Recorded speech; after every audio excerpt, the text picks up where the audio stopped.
하나님 말씀 신약성경 히브리서 12장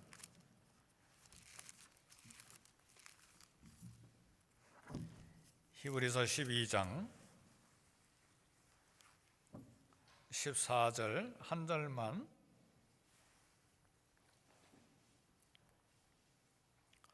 367쪽 히브리서 12장 14절 한 절 우리 합독하겠습니다. 시작. 모든 사람과 더불어 화평함과 거룩함을 따르라. 이것이 없이는 아무도 주를 보지 못하리라. 아멘.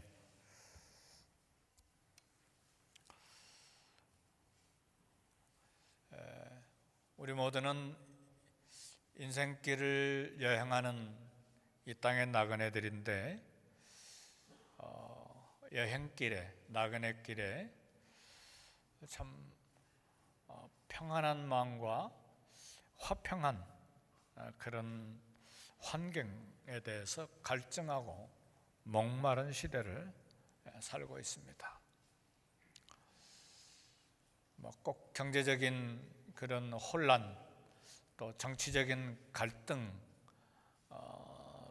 또 사회주의와 자본주의의 긴장, 미국과 중국 간의 국가적인 경쟁, 이런 데서만 화평이 절실한 것이 아니라 부부관계에도 화평이 필요하고, 또 형제들 간에도, 또 친척들 간에도, 직장에서, 사회에서, 또 국가 간에 모든 것에서 진실하게 화평이 필요한 그런 이 시대를 살고, 그리고 이 인생 나그네 길을 걸어가고 있습니다.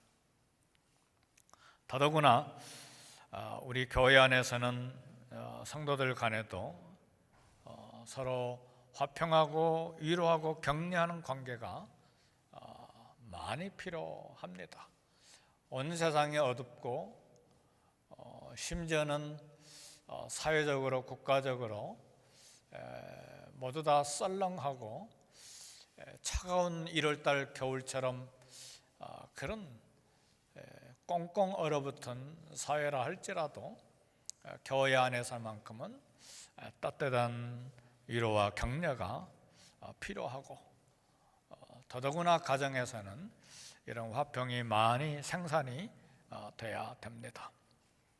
무엇보다도 우리 영혼도 평안해야 되는데, 모든 죄책감에서 벗어나서 하나님과 함께 갖는 그런 깊은 하나님과의 화해가 필요합니다.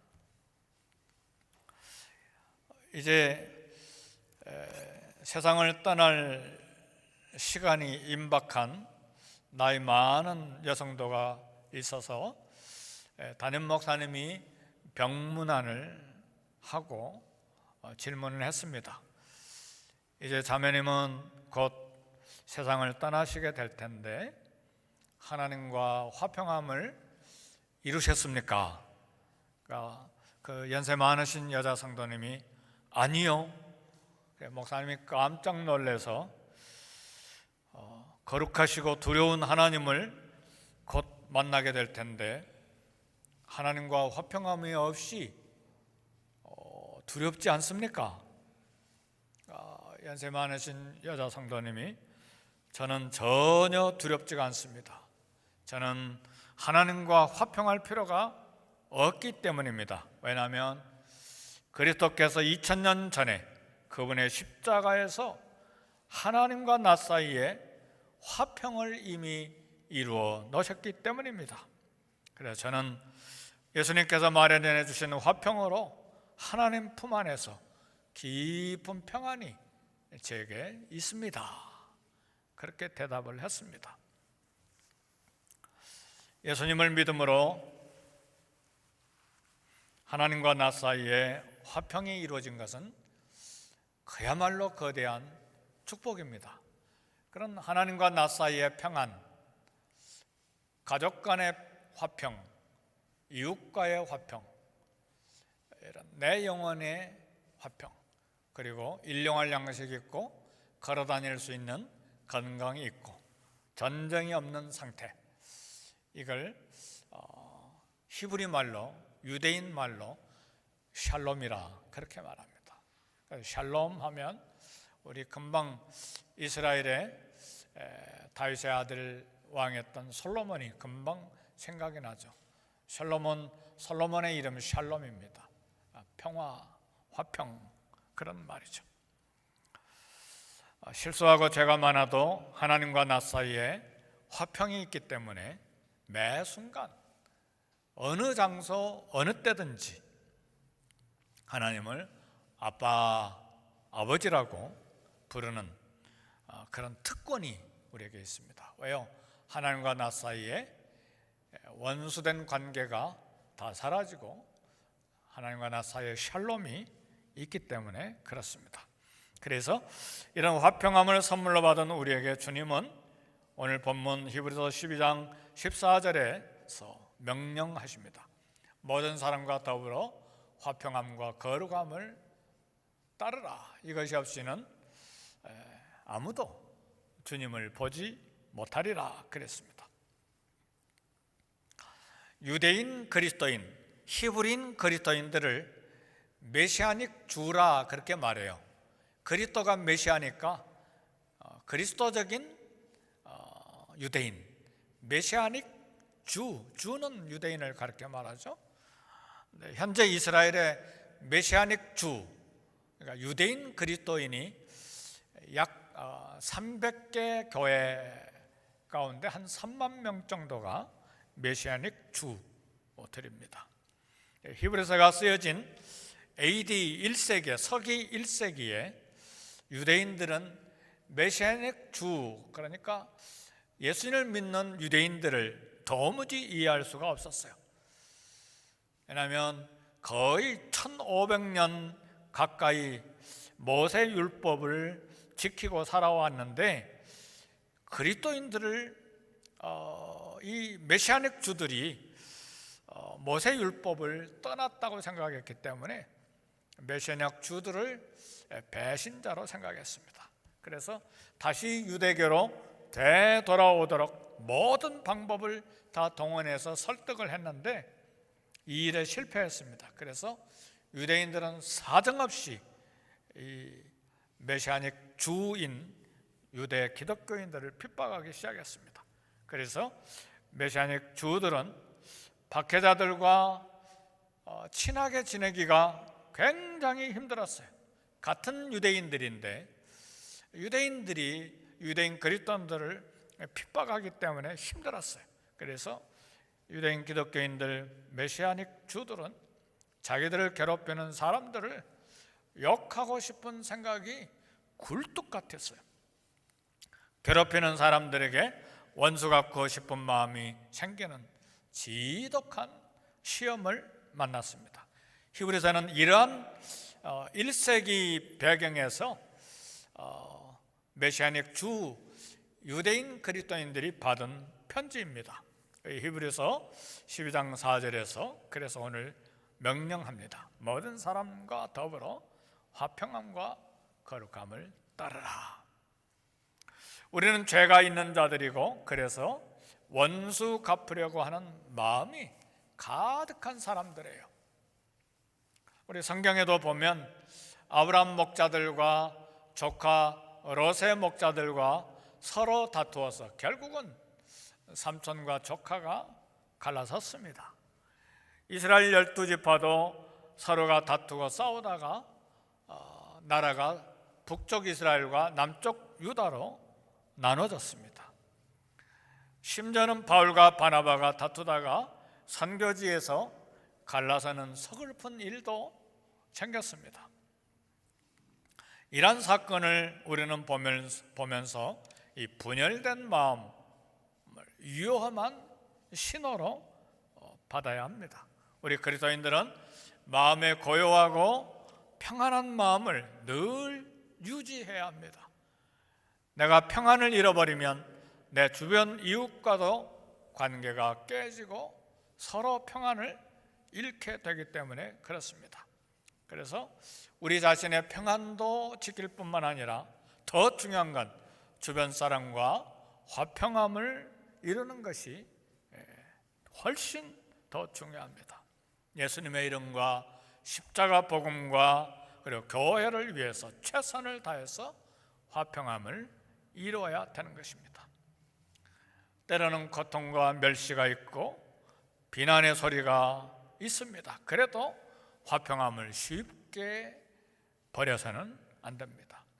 여기 화평함과 거룩함을 따르라 그랬는데 이 따르라는 말은 헬라어의 뜻이 사냥꾼이 사냥개를 통해서 날아가는 짐승을 향해서 막 열심으로 쫓아가는 것을 말해요.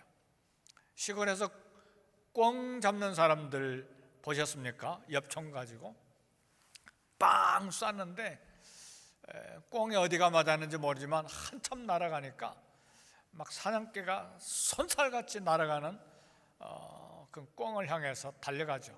그리고 사냥개 주인도 함께 달려갑니다. 그러니까 따르라가 바로 그거예요. 사냥꾼과 사냥개가 날아가는 그런 짐승을 향해서 힘을 다해서 쫓아가는 그것이 따르라의 뜻입니다.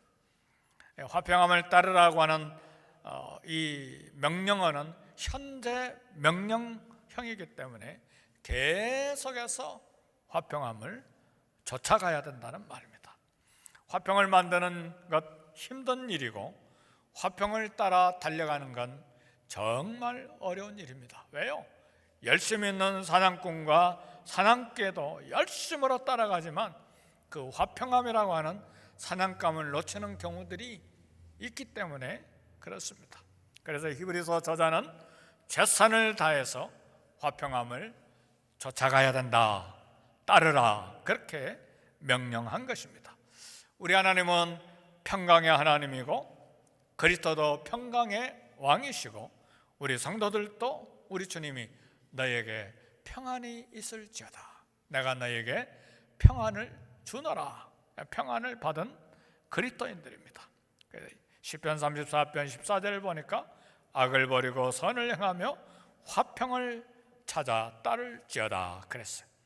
로마서 12장 18절에는 로마서 1장에서 11장까지 구원에 관한 교리를 다 이야기한 다음에 12장 18절에 할 수 있거든 너희로서는 모든 사람과 더불어 화목하라 그랬습니다. 우리는 그리스도인들과만 화목하는 것이 아니고 가정 부부와 가족 식구들과 친척들과만 화목하는 것이 아니라 모든 사람, 원수와도 화목해야 됩니다. 그래서 우리의 원수는 권리가 있어요. 사랑을 받을 권리가 있어요. 원수라도 사랑하라고 우리 주님이 말씀하셨기 때문에 그렇습니다. 축복하고 저주하지 말라 그랬습니다. 속담에 다툼이 일어나는 책임은 다투는 양쪽에 모두에게 있다는 말이 있습니다. 그래서 내가 이웃에게 화나게 만들지 않았는지 항상 생각해야 됩니다. 내가 화나게 만든 사람이 누구인가도 생각해야 되겠지만 동시에 내가 화를 나게 만들지 않았는가도 생각을 해야 됩니다. 그래서 우리가 피해야 될 것은 다툼을 좋아하는 사람을 보고 잘했다고 다툼을 부추기면 안 됩니다. 야고보서 3장에 보니까 하늘에 속한 것과 땅에 속한 것을 이야기했는데 하늘에 속한 것 첫 번째는 성결, 그 다음에 화평과 관용과 양순과 긍휼이 가득한 것이 하늘에 속한 영적인 것이라 그랬습니다. 그러니까 땅에 속한 건 귀신의 것이라고 그랬는데 정욕과 시기와 다툼과 혼란과 모든 악한 것들이다, 그렇게 야고보 장로님은 이야기를 했습니다. 어떤 경우에 우리가 화가 납니까? 내가 마땅히 받아야 될 대접을 못 받았다고 생각이 들 때 화가 납니다. 그게 우리의 본성이고 본능입니다. 따라서 내가 받을 권리를 계속 주장하면 계속해서 화가 나는 것이죠. 그러나 우리 주님은 하늘나라의 하나님의 아들이고 하늘나라의 왕이고 이 땅을 창조하신 창조주 하나님이시지만 내가 섬김을 받으려 온 것이 아니고 도리어 섬기려 하고 내 목숨을 많은 사람의 대속물로 주려고 왔다. 아예 목숨을 주려고 오셨기 때문에 대접을 받지 못했어도 우리 주님은 화를 내지 않으셨습니다. 사랑하는 성도 여러분, 따라서 내가 받을 권리를 주장하지 말고 화평을 위해서 양보해야 되는 것입니다. 양보하는 것이 얼마나 어렵습니까? 내가 먹지 않고 양보하면 내가 굶잖아요. 그러니까 양보라고 하는 것은 그리스도를 통하지 아니하면 불가능해요. 성령을 통한 그리스도의 마음을 내 심장에 모시지 아니하면 양보가 어려운 것이죠. 그러나 화평을 위해서 양보할 수 있는 사람들이 우리 그리스도인들입니다. 만약에 교만이 내게 가득하면 화평을 만드는 일 결코 성공할 수가 없습니다. 왜냐하면 교만은 항상 다툼을 불러 일으키기 때문에 그렇습니다. 만일 내가 함부로 말하거나 함부로 나쁜 소문을 내는 사람이라면 결코 화평을 만들 수가 없습니다. 나쁜 소문 그 때문에 우리 마음이 깊은 고통을 당하기 때문에 화평을 이루기가 어렵습니다. 왜 나는 항상 남의 좋은 부분 말하지 못하고 남의 허물만 내 눈에 들어오는가? 우리 예수님이 만드신 화평을 본받기 위해서 간절히 기도해야 됩니다. 그래서 우리 주님을 심장에 모시고 있어야 돼. 오늘 또 우리 목양실 칼럼에 귀한 글을 썼는데 1분 게임이라고 하는 책에서 나오는 글을 조금씩 지난주부터 조금씩 실기 시작했어요. 예수님을 계속해서 내 마음에 모시고 있을 때야 성령을 통해서 우리의 눈에, 우리의 가슴에, 또 남을 향한 우리의 마음과 눈에 변화가 일어날 수가 있습니다. 우리 육신 가지고는 힘들어요. 우리 본성 가지고는 힘들어요. 우리의 본능은 죄성이 있기 때문에 참 성령의 열매를 맺는 것이 지극히 어렵습니다. 그래서 주님의 능력을 통해서 무릎 꿇는 기도를 통해서 성령의 도우심을 통해서 우리의 눈의 변화, 우리 마음의 생각의 변화가 일어날 수가 있게 되는 것입니다. 베드로전서 2장 23절 역을 당하시되 맞대어 욕하지 아니하시고 고난을 받으시되 위협하지 아니하시고 오직 공의로 심판하시는 이에게 부탁하시며, 우리 주님은 그래서 욕을 당하셨지만 맞대서 욕하지 않으셨어요.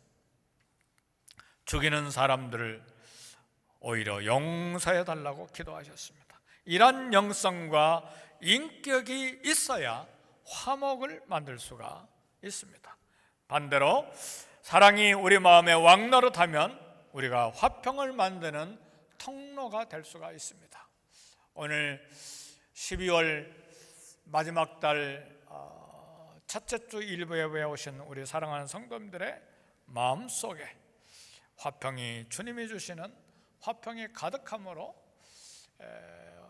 화평을 전달하는 통로가 될 수 있기를 주의 이름으로 축복합니다. 고린도전서 13장 유명한 사랑 그 장에 사랑은 오래 참고 사랑은 온유하며 사랑은 시기하지 아니하며 사랑은 자랑하지 아니하며 사랑은 교만하지 아니하며 사랑은 성내지 아니하며 사랑은 악한 것을 생각하지 아니하며 사랑은 불의를 기뻐하지 아니하며 진리와 함께 기뻐하고 사랑은 모든 것을 참으며 모든 것을 믿으며 모든 것을 바라며 모든 것을 견디느니라 그랬습니다. 우리 그리스도인들은 화평함을 지키는 사람들이고 화평을 만들기 위해서 애쓰는 사람들이 우리 그리스도인들입니다. 마태복음 5장 9절에 보니까 화평케 하는 자는 복이 있나니 그들이 하나님의 아들이라 일컬음을 받을 것이며. 오늘 우리는 하나님의 아들과 딸들입니다. 믿으십니까? 아닌 분이 있어요? 하나님의 아들과 딸 아니신 분이 있어요? 모두 다 하나님을 아버지 하고 부르잖아요. 그러면 우리는 하나님의 아들과 딸들이죠. 그러니까 화평케 하는 자는 복이 있나니 그들이 하나님의 아들이라 일컬음을 받을 것이며. 하나님의 아들과 딸들로서 화평을 만드는 복 있는 사람들이 오늘 저와 여러분들입니다.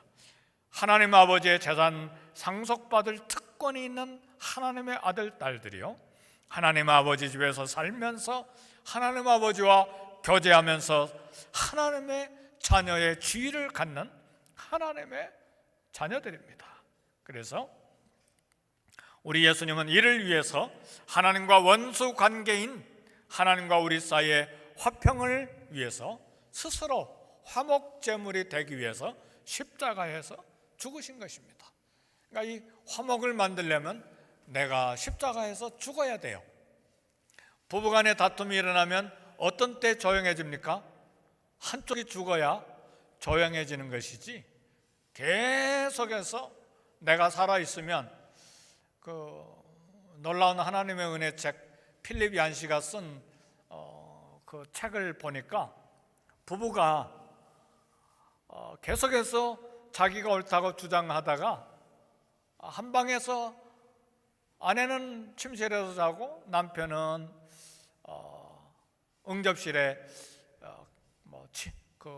소파에서 자는데, 그렇게 십몇 년 지나다가 하루는 남편이 지붕으로 올라가가지고 나무집으로 된 거니까 톱으로 전부 다 집을 절반 잘라가지고 하나는 그 뜰 숲에 가까운데 이동하고 하나는 그쪽에 두고, 그리고 칸막이 나무를 쳐서 이제 잘라진 것을 칼을 메우는 그런 이야기를 봤어요. 그러니까 부부간에도 한 사람이 화목제물로 죽지 아니하면 기찻길 레일처럼 호흡이 끊어진 때까지 끝나지 않습니다. 부모와 자녀 간에도 마찬가지고 우리 친구들과 이웃과 또 역시 마찬가지입니다. 그래서 하나님은 하나님과 우리 사이에 원수된 관계를 회복하기 위해서 하나님이 죽으신 거예요. 하나님이 죽으셨다면 우리도 죽을 수 있어야 합니다. 이게 크리스찬이죠. 이런 도전을 오늘 히브리서는 메시아닉 주 유대인 그리스도인들에게 이야기를 하는 것입니다. 그래서 우리 그리스도인들은 적대감을 가지고 있는 사람들 사이를 친밀한 관계로 만드는 사명이 있어요. 서로 화해하도록 중매장이가 되는데 마음을 써야 됩니다. 그래서 피스메이커가 되기를 애쓰고, 피스메이커가 우리의 사명이어야 합니다. 다툼으로 긴장 중에 있는 사람 한쪽 편 들면서 자꾸 불을 붙이는 사람, 심각한 그런 영적인 문제가 있는 사람이죠. 사탄은 끊임없이 다투고 끊임없이 화내고 끊임없이 감정이 폭발하도록 불을 붙이는 영적인 존재가 사탄입니다. 우리는 사탄의 종이 돼서는 안 됩니다. 사탄의 종은 트러블 메이커가 되도록 끊임없이 우리의 감정을 불을 붙이죠. 그런 사단의 종에서 벗어나기 위해서 간절히 기도해야 됩니다. 성경의 말씀에 이 생수, 물로 그 다툼의 불을 끄는 사명을 가지고 이 땅에 살아야 됩니다. 그래서 우리 그리스도인들은 어려운 관계를 부드럽게 만져주고 상처를 아물도록 싸매야 합니다. 나는 아무렇지도 않는데 왜 저렇게 저 사람이 힘들어하는가? 그러면 나는 아무렇지 않다고 편안하게 잠을 자면 안 돼요. 가서 만져줘야 돼요. 그게 우리 그리스도인이에요.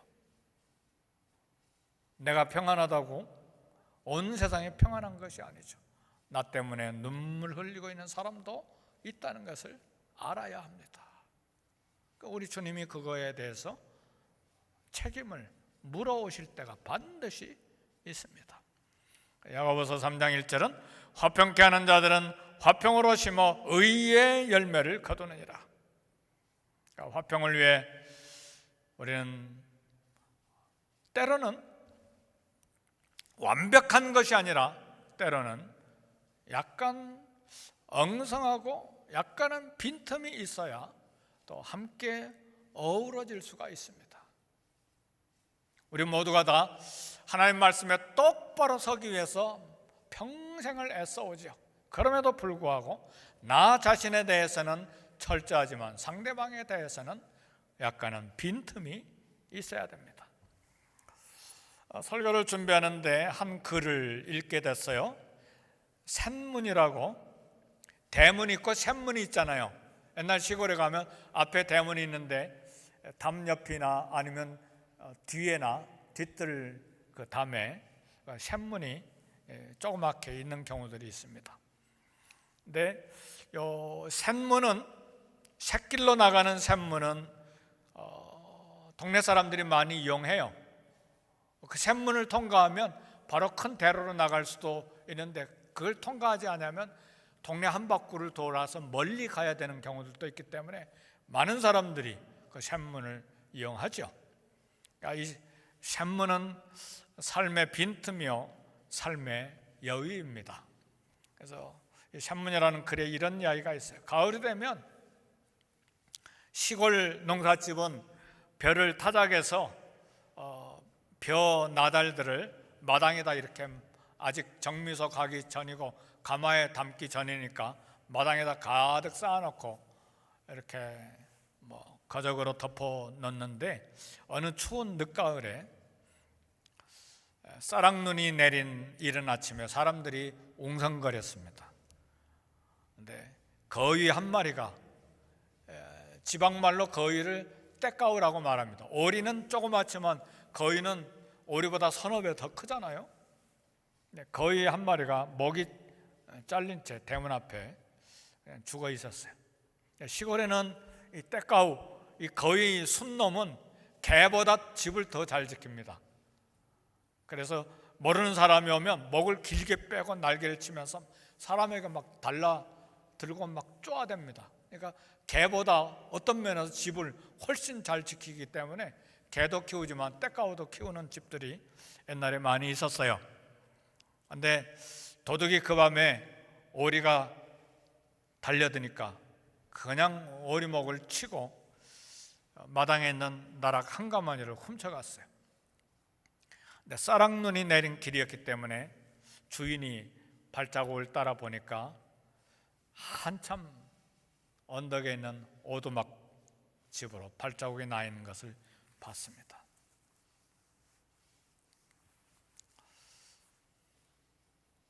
샘문이라고 하는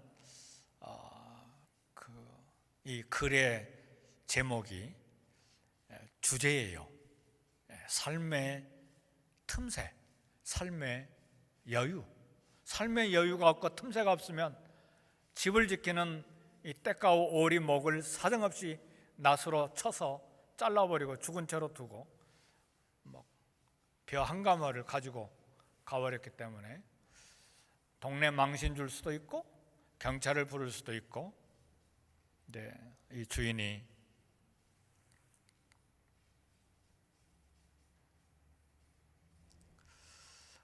쌀락눈에 나 있는 발자국 내려오면서 다 지우면서 발자국이 없도록 지우면서 내려왔습니다. 그리고 어린 자식들을 데리고 얼마나 배가 고팠으면 이런 짓을 했을까?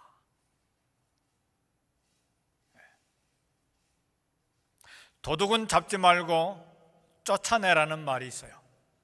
원수 맺게 되면 언제 화를 입을지 몰라요. 그래서 사람을 비난할 때도 상대방이 변명할 수 없도록 공격하는 것은 좋지가 않습니다. 그러니까 전쟁할 때도 적군이 도망갈 퇴로를 만들어 놓고 공격해라. 그런 장군들의 말이 있어요. 샘문이라고 하는 건 상대방이 달아날 구멍은 조금 남겨놓아야 된다는 그런 말입니다. 그 오두막집 아저씨는 훗날 빚을 갚으려고 주인집에 살다시피 하면서 그 집에 있는 온갖 굳은 일을 다 했습니다. 이게 샘문이라고 하는 글의 마지막 이야기예요. 사랑하는 성도 여러분, 우리 마음에 샘문이 있기를 원해요. 틈새가, 좀 여유가 있기를 원합니다. 성경은 말합니다. 내 영혼이 잘된같이 내가 범사에 잘되고 강건하기를 원하노라. 먼저 하나님과 이웃과 화평함으로 영혼이 잘돼야 범사가 잘 됩니다.